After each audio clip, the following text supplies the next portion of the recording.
everybody, and welcome to GM Chat with Mike and Jeff. You will notice that that's not Mike. Mike has the evening off, and so tonight I'm very happy to welcome Dr. Lesley Withers from the Communication Department at Central Michigan University. She's got some experience with the whole doing this, like talking online and dealing with online communication, and she's also a gamer, and full disclosure, she's also one of my best friends on the planet. So, welcome. Thank you. Glad to be here. Now, tell everybody a little bit about what your research focuses on. Well, I'm an interpersonal communication researcher, which means that I study relationships. And in particular, I like to research the ways that our sense of self connects with others. And that means looking at, because I have an interest in online communities, looking at virtual communities and how people connect, find social support in online environments, as well as when those things go horribly wrong. And that's the dark side of communication. So that has to do with how we treat people and whether we make them feel supported and valued or disconfirmed and horribly sad. Yeah, that's one of the classes that you teach that I always think, man, someday I'm going to take advantage of the fact that, you know, I can get free tuition if I want to take a class and actually take that class, because it just sounds fascinating to me. Next semester, you can learn about lying and cheating and teasing and gossip and all that fun stuff. Oh, yeah. I know all about that. Believe me. All right. So what I want to talk about tonight, and the reason that I asked you on, is I want to talk about something that, to my way of thinking, is absolutely phenomenal and strange at the same time, because I'm one of those gamers who lived through what everybody calls the satanic panic of the 80s and Dungeons and Dragons. Oh, I remember. And to now see teachers and researchers and parents all talking about how wonderful Dungeons and Dragons is, how wonderful role-playing games are. If you'd asked me in the late 80s if I ever thought this would be the case, I would have laughed you out of the room. Oh, it was a big secret at that time. If you played Dungeons and Dragons, you wouldn't want people to find out and assume that you were some kind of miscreant. Yeah. And I never understood that whole thing anyway, because, you know, I had one of my friend's mothers who reacted that way, and I explained to her that no. It has nothing to do with Satan. Satan doesn't exist in the game, and in the game, you play the good guys. The only time you deal with demons and devils is when you're trying to defeat them and send them back where they came from. You know, so I don't get it. And she was like, that's not what I heard. And so I pulled out the books and showed her, you know, and I was like, you know, these are the types of people that we play when we play this game, and these are the things that we fight. And then she kind of went, oh, well, that's not what I thought it was at all. And I'm like, yes, I know. Remember, there are groups that won't allow the reading of Harry Potter because it's considered to be too scandalous. So right, because it supports witchcraft. And yeah, it's like, this is no more so than The Lion and the Witch and the Wardrobe, which was, of course, written by C.S. Lewis, who was a big-time religious fanatic. So right. It's kind of hard to understand how one's okay and the other isn't. Because C.S. Lewis never made anyone called a witch a good guy. No, but I guess as long as you have a big lion that's Jesus, you're all set. Yeah, apparently. So I started researching for, you know, talking about, so what are the good things that you get out of playing Dungeons & Dragons? And I came across this interesting article. The first section of it said this: a group of grade 9 students in Texas who substantially outperformed their district on a statewide standardized test all had one surprising thing in common. They were all members of the school's Dungeons and Dragons club. A coincidence? Otherwise, how does a fantasy role-playing game produce improved test scores? The obvious explanation is that the club draws the bright kids who are already academically inclined, but many of the kids in the club at the Title I school had histories of struggling with academics. For Cade Wells, the teacher who runs the club at Davis 9th grade school outside Houston, the answer is simple. And he said, playing Dungeons and Dragons makes you smarter. Now, I love that idea, but I'm not sure that's accurate. I don't know necessarily that it makes you smarter, but I think it makes you more proficient in certain skills, which you can then apply outside of the game. Absolutely. To do better.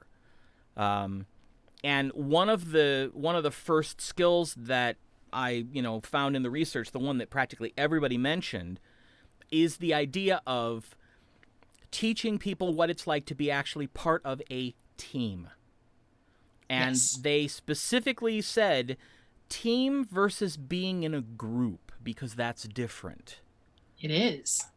So what are the benefits of teaching people early on what it means to actually be part of a functioning team?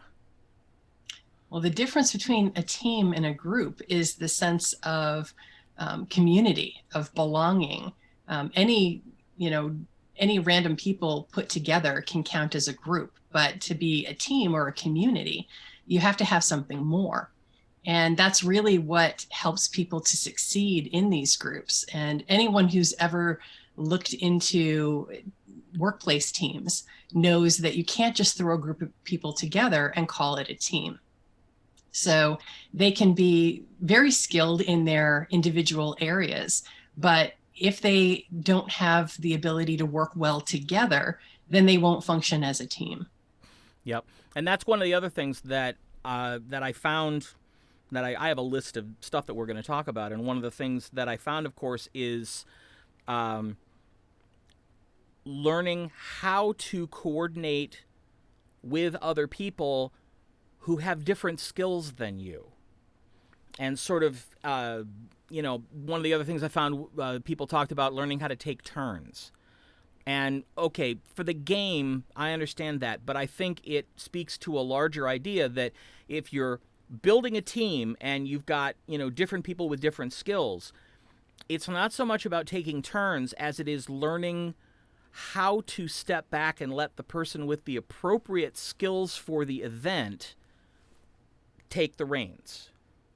Absolutely. And again, whether you've participated in organized sports or whether you've been part of a dysfunctional work team, you have the idea that sometimes there'll be that person who thinks, I can do it all. I don't need any of the rest of you. And the whole problem with that is that teams work best when they rely on each individual member's skill set and each individual member's perspective, that they each bring in different interests, ideas, and ways of looking at the world, and that you make the best decisions when you pool those ideas and hash them out, which takes far more time than somebody coming in and just saying, here's what we're going to do.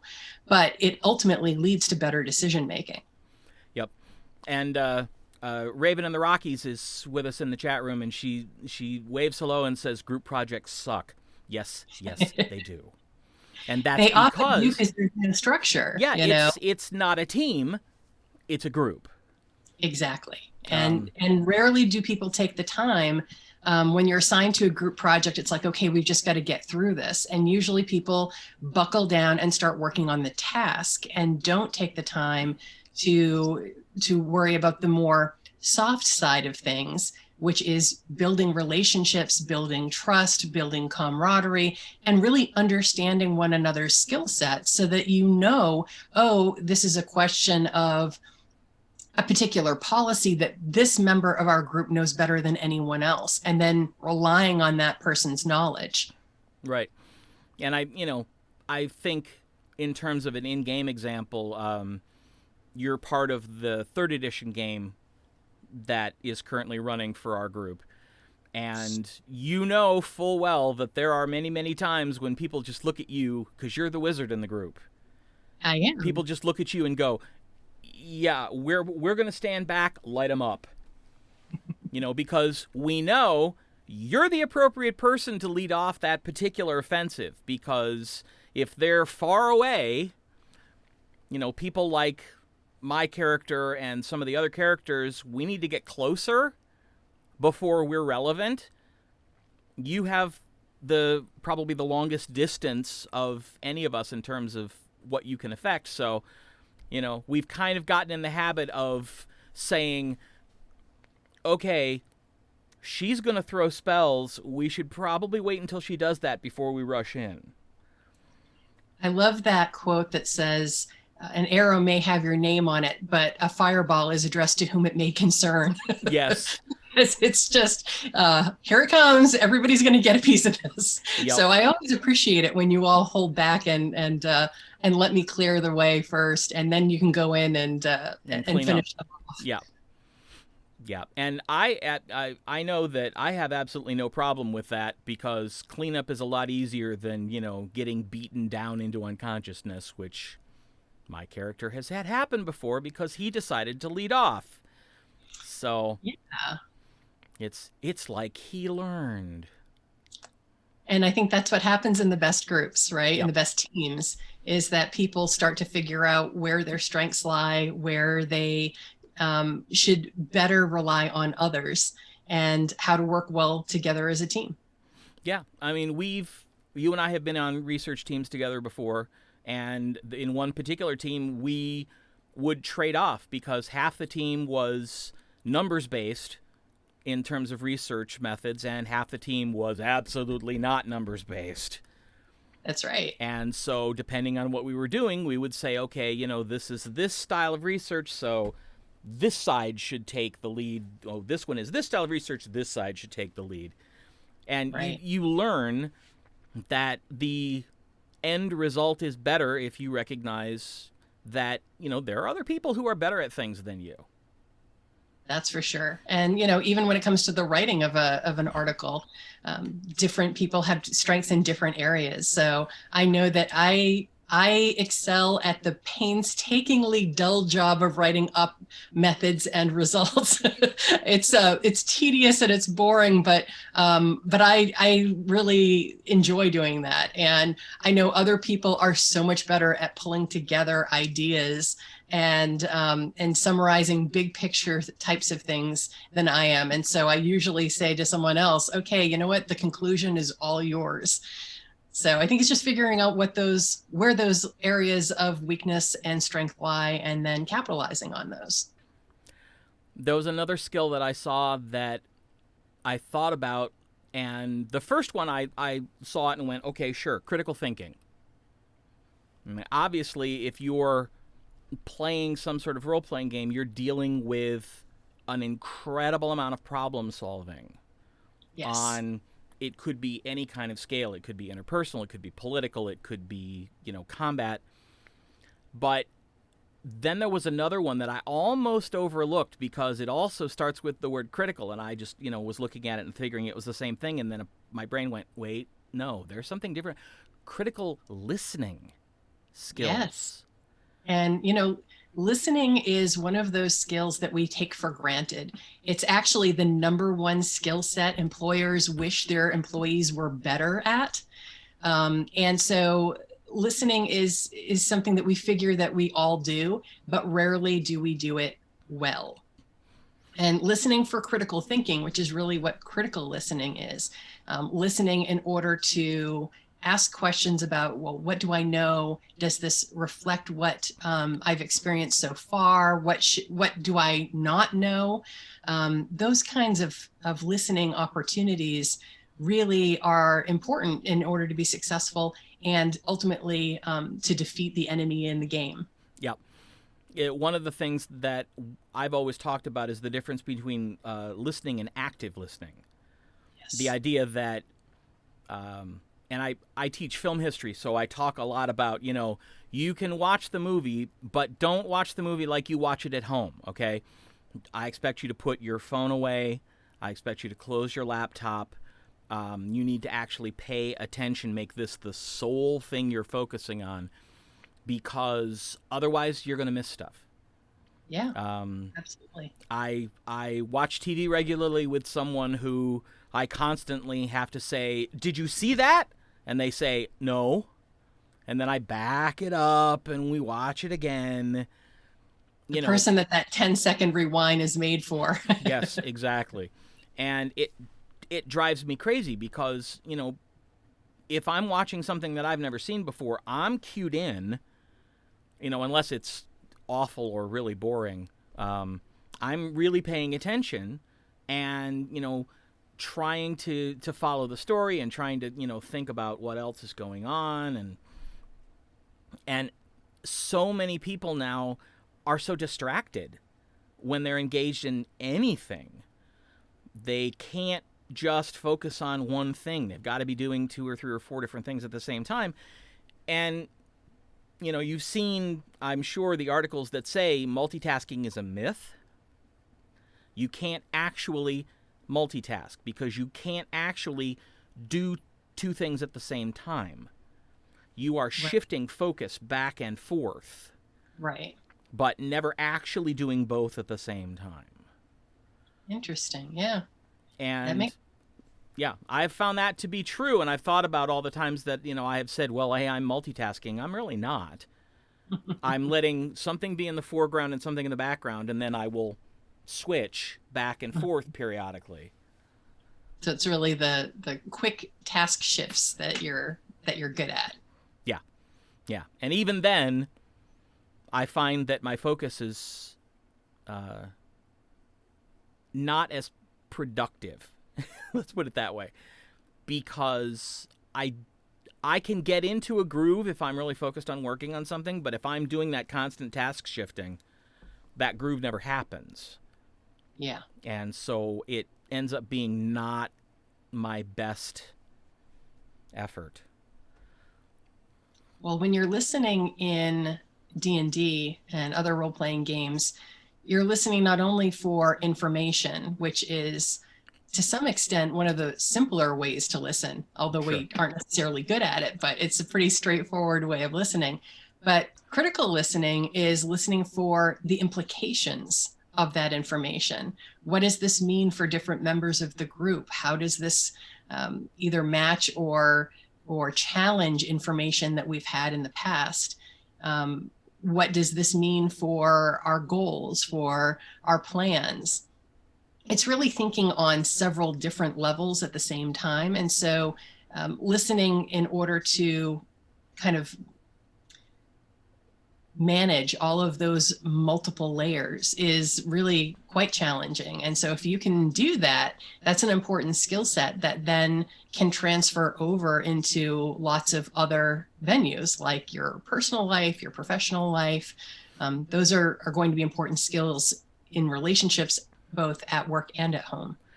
And it aids in teaching people empathy, which is another thing that a lot of the people who've studied role-playing and development say that it's good for, is you learn to really hear other people. And that critical listening becomes a roadmap to being able to empathize with other people. Absolutely. One of the things we talk about in studying interpersonal communication is the idea of dual perspective. And dual perspective isn't just the ability to imagine someone else's perspective, although that is really important for the development of empathy. But it's being able to understand somebody else's perspective while still keeping yours in mind.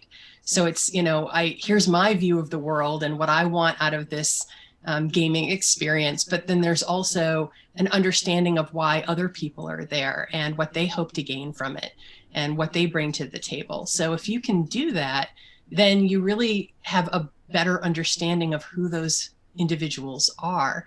and you can connect with them in a deeper way. And that's what empathy is all about, is understanding the other and feeling for and with that person.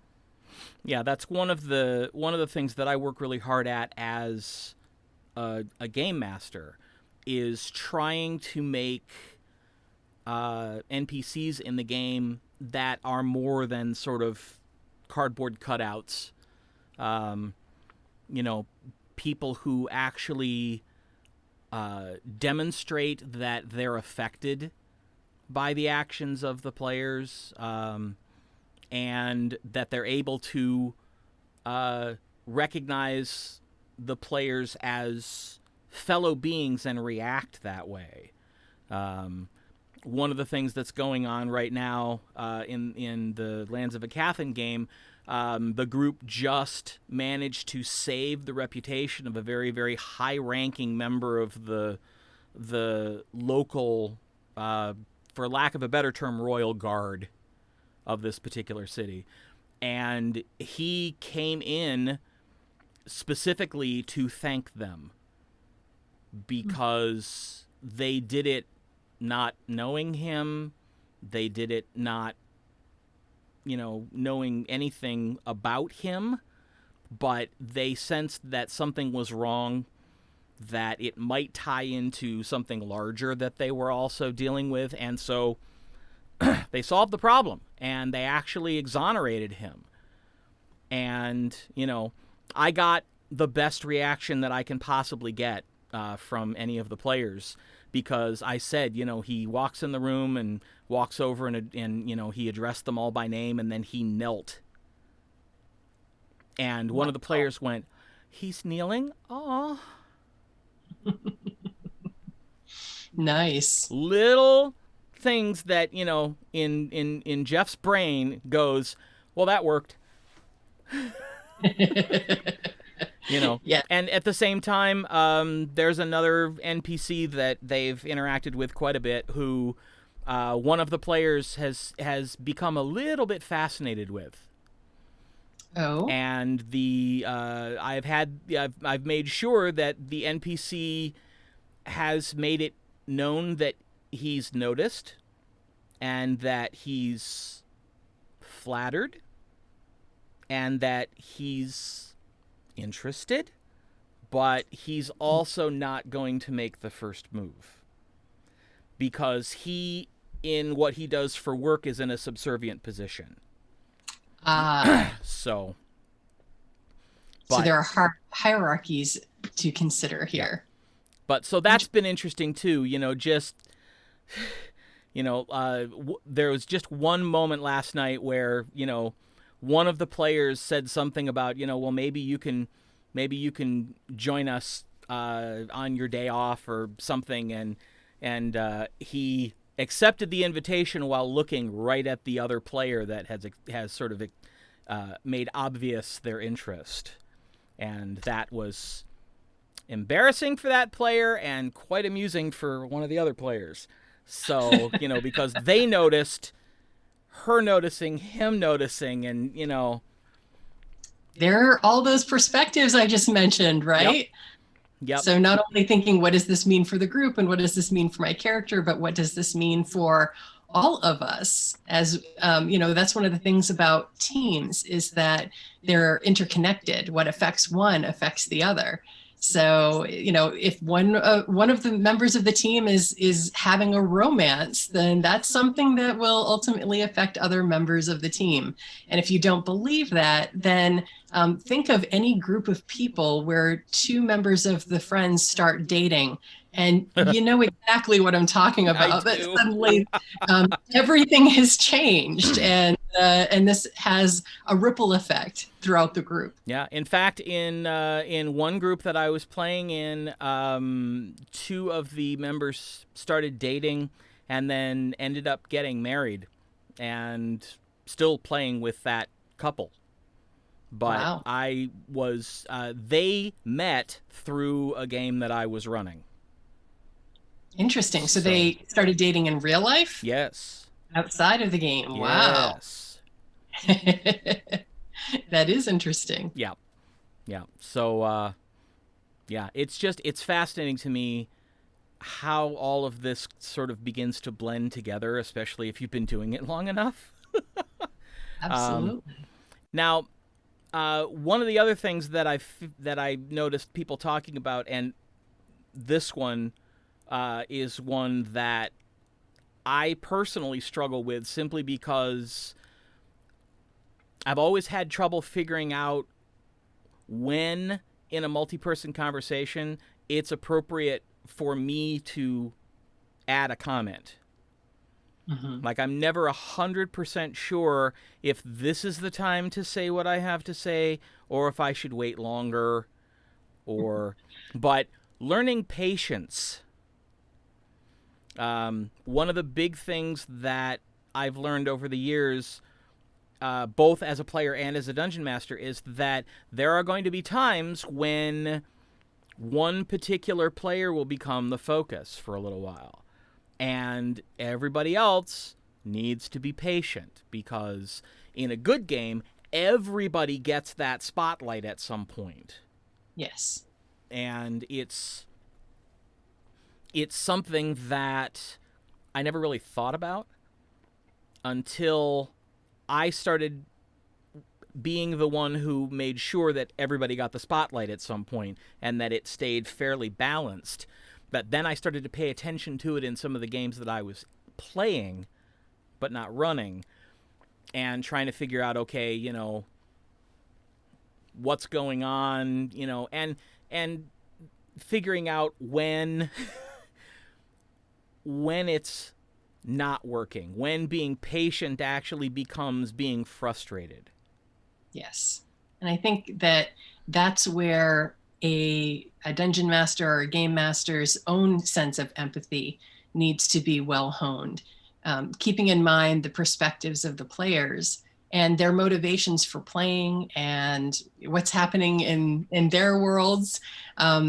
That becomes really important. So you mentioned, kind of making sure that everybody has their moment in the spotlight, their moment to shine. Right. And I think that's really important, but also remembering why are their characters there? What are their motivations and goals?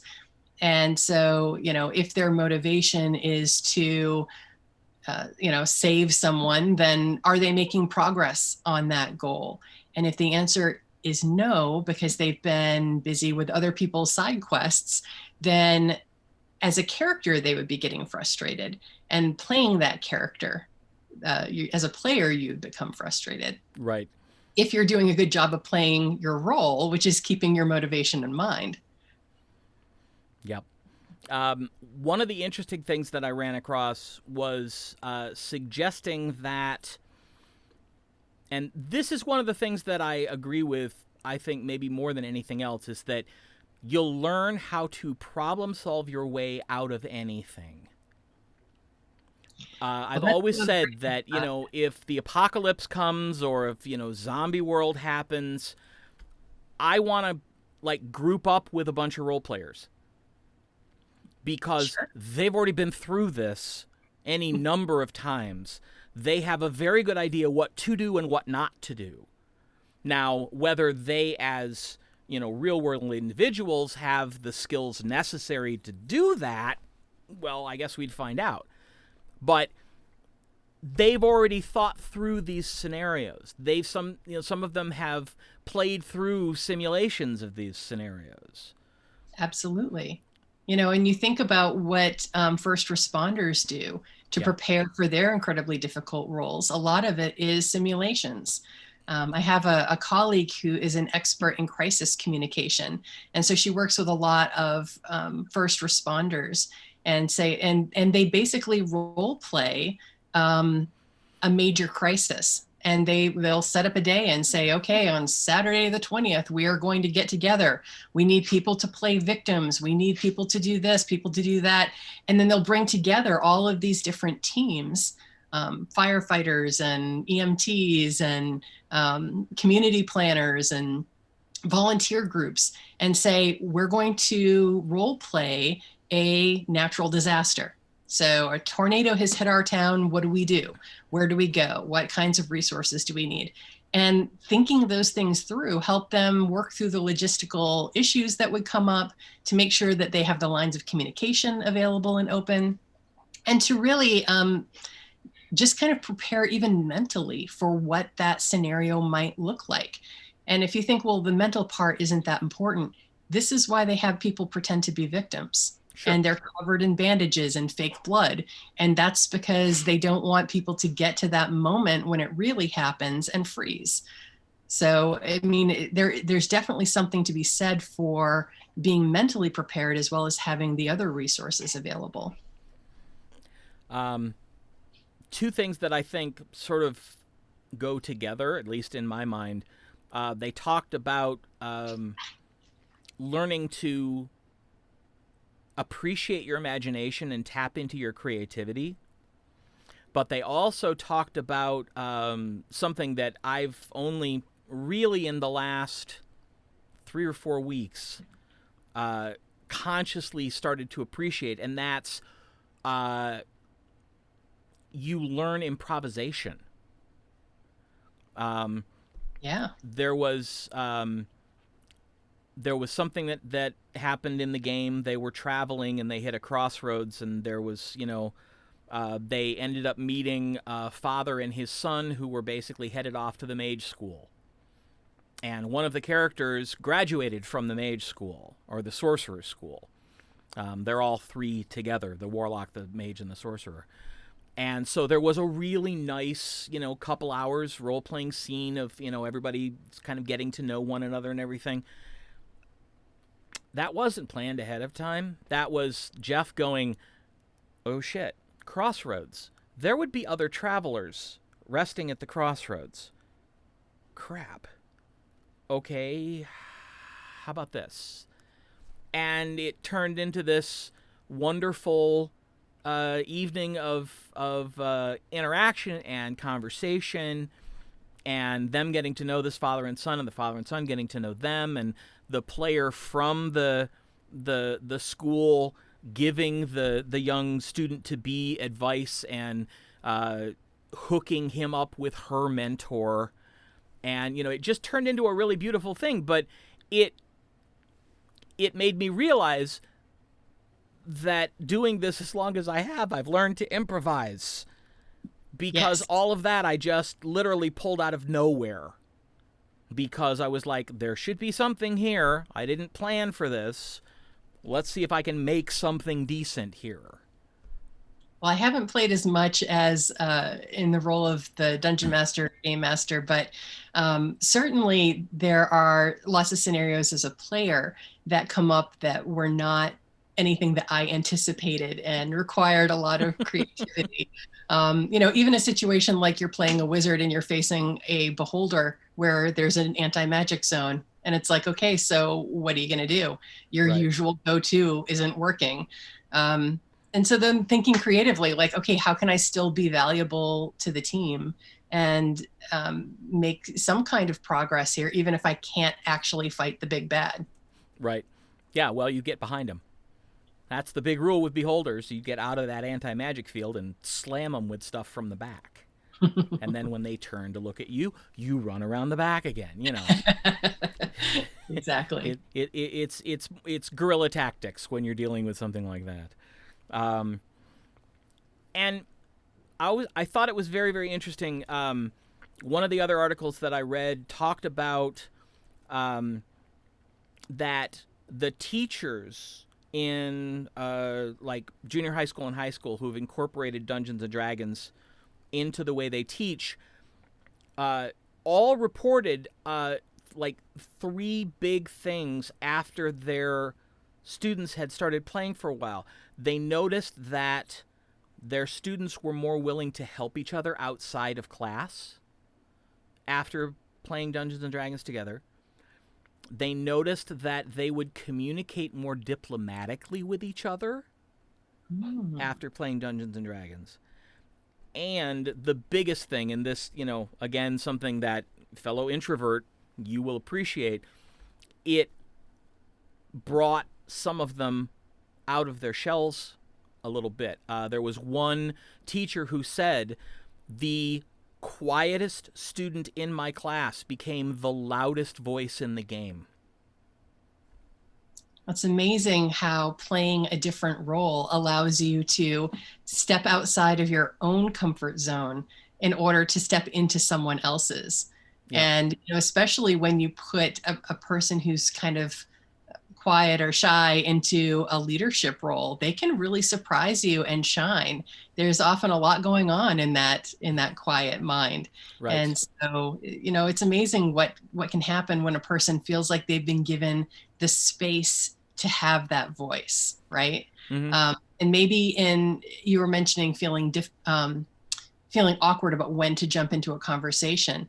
Well, maybe if you're not playing yourself, you're playing a character who's more bold than you are, then you would just jump in. And so by playing that character, you find that voice. And then that can translate over into feeling like you have more of a voice as a person, as a player as well. Yeah. I've told you before, my dissertation was on community identity and culture in online role playing, and I always remember one of the guys who ended up becoming a really good friend was absolutely zany in the game. I mean, just everybody loved him because you never knew what he was going to do or say. It was always fun to have him around. And then the first time I met him in person, he barely said a word. Until he finally realized that it was okay. Not only was it okay for him to go ahead and let his sense of humor out, but that people were looking forward to that. And he told me that was a life-changing event for him because he had never had the confidence to try and actually do the humorous observations that he would tell himself. He never had the courage to do that in front of other people, but actually playing this role in the game gave him the courage to try it, and then he discovered that people reacted the same way they did in the game. That Absolutely. They laughed, and they were like, wow, that's really good, Well, and the fun thing about teams is that there are certain roles that always need to be played. Whether it's the negotiator, the leader, the person who kind of checks in on everyone else, the person who encourages everybody else to speak, the one who plays devil's advocate. There are these certain roles that tend to happen in the group in order to really make good decisions and be productive. And sometimes you get into a group where they already have multiple people playing the role that you typically like to play, that you feel comfortable in. And so by sheer need, you end up getting pushed into a different role. And sometimes that makes you stretch and grow as a person when you have to step into that position. I know that sometimes you might even be pushed into a leadership role when that's not a role that you would necessarily choose for yourself, but yet that others in the group really want you to take. I know that we've done that to you on more than one occasion. Yes. And then someone will say, you realize you're the leader, right? And I go, no. Yes. No. The group needs a leader. And so you might end up in that role, even if it's not one that necessarily feels all that comfortable at first. And then that ends up being a real core strength. You develop those, you grow into that role. Well, it still doesn't feel comfortable, but I guess I haven't finished growing into it yet. I do want to talk about the dark side, but I do want to mention one other thing. We talked about, being able to try out things in a role that you play. We'd be remiss if we didn't mention the opportunity to try out things beyond personality styles. Trying out new ideologies and new genders and new worldviews. And that's one of the reasons why you're then able to develop a better sense of empathy, because as you're playing these, as you're, sort of inhabiting the worldview or the not the literal space, but the figurative space of these other characters, you start to see the world from their perspective and get a better understanding. Sometimes even if you choose to play the villain or doing something where you're like, wow, I really disagree with this, you see a new perspective. In Yeah. my own classes, I will often assign people to present different points of view. And often I'll get a lot of pushback at first from people who say, okay, but this isn't my point of view. I don't believe in this. And it's like, well, that's okay. You know, just pretend you're like a lawyer. Your job is to present the point of view to the best of your ability, whether you believe it or not. And after doing so, it's amazing how many students will come up and say, you know, now that I have really played this role and taken this perspective, I understand it really differently than I used to. And there are actually some really good things that you can take from this perspective. And even if I haven't changed my mind, I have a much better appreciation for this point of view. And Right. I mean, that's so important. I think if we could do more of that right now, we would have many fewer conflicts. Yes, I agree with that one wholeheartedly. So you mentioned that you also focus on the dark side of communication. So let's talk about that for a couple minutes. How do you cope with a gaming situation where things go catastrophically wrong? Catastrophically wrong. Well, luckily that hasn't necessarily been an issue in the game that we're currently playing. But I think that it's always important when you interact with others, whether it's gaming or in any other walk of life, to try to keep other people in mind. And I think where it can go off the rails the most is when we become so invested in our own perspective and characters that we stop paying attention to other people's. And you know, we've talked a lot about the benefits of gaming, and there are so many, Sure. but it can also be a source of stress, just like any relationship. Yep. And I think that's the important thing to remember is these are the benefits of being in a member of a community. And with all of the benefits come also the drawbacks, the challenges. And that means dealing with personalities and differing needs in the group. And people carry over things that are happening in their lives into the interactions and into the group. So balancing real life versus in-game relationships, as well as figuring out how to negotiate keeping the group strong, the team strong. And one of the important parts of keeping that team together is good communication. So it's going to be, how do we develop trust? Trust is developed when groups will look out for one another, consult one another, make decisions together. When you start getting a strong personality or multiple strong personalities that start to make those decisions for everyone, that's when you start to get resentment and some of the negative behaviors that we know can happen in any group. A family, a group of friends, coworkers, can also happen in gaming groups. So, what are some of the communication strategies that you can use to mitigate that when you're dealing with someone who continually steals the spotlight, someone who continually talks over other people, somebody who, you know, finds an issue and plants their foot and basically says, you know, my way or the highway? You know, what are the strategies for dealing with that? Those are tough. I think that it's a matter of figuring out why the person is doing what they're doing. And of course, to understand the character, you have to understand the player, and vice versa to some extent. So Yeah. sometimes sometimes a person puts their foot down because they are really focused on playing their character, which is fine and great, except you also have to remember that that character is part of a team. And there's always the idea of, well, but why would this team keep this character around? So that's something to keep in mind. And then you're not attacking the player, but you're saying, from in the game perspective, if a person were acting this way in real life as part of a group, would the group be motivated to keep them? Like, what would be the motivation for people to continue to stay with this person?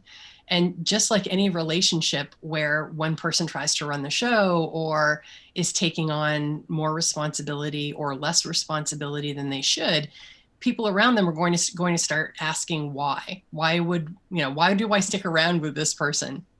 And if it truly is becoming kind of a toxic atmosphere, then sometimes a breakup is the best thing for everyone. Yep. All right.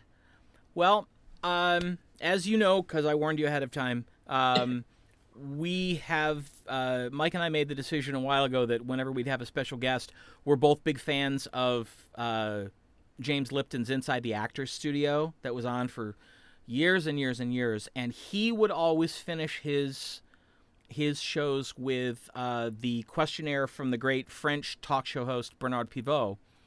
And we both adore that, so we decided that we would ask that questionnaire of all of our special guests. So, Lesley, what is your favorite word? I really had to think long and hard about this one because there are so many good words and so many reasons to choose one. But I went with defenestration. Because it's fun to say, and when you're sitting in a meeting and or in a group where a person is not doing what they're supposed to and they're being that toxic person, sometimes thinking about pushing somebody out of the window can be highly entertaining. That's very true. What is your least favorite word? Naive. And that's because, in my experience, that's a word that tends to be applied more to women than to men, and often to people who are principled by those who are cynical and small-minded and unwilling to do the work. So people who have lofty goals and high standards are just naive, instead of saying, wow, these are, people who are highly principled and have high standards. Yeah, I've heard that quite a bit lately. Yep. In terms of creatively, spiritually, or emotionally, what turns you on?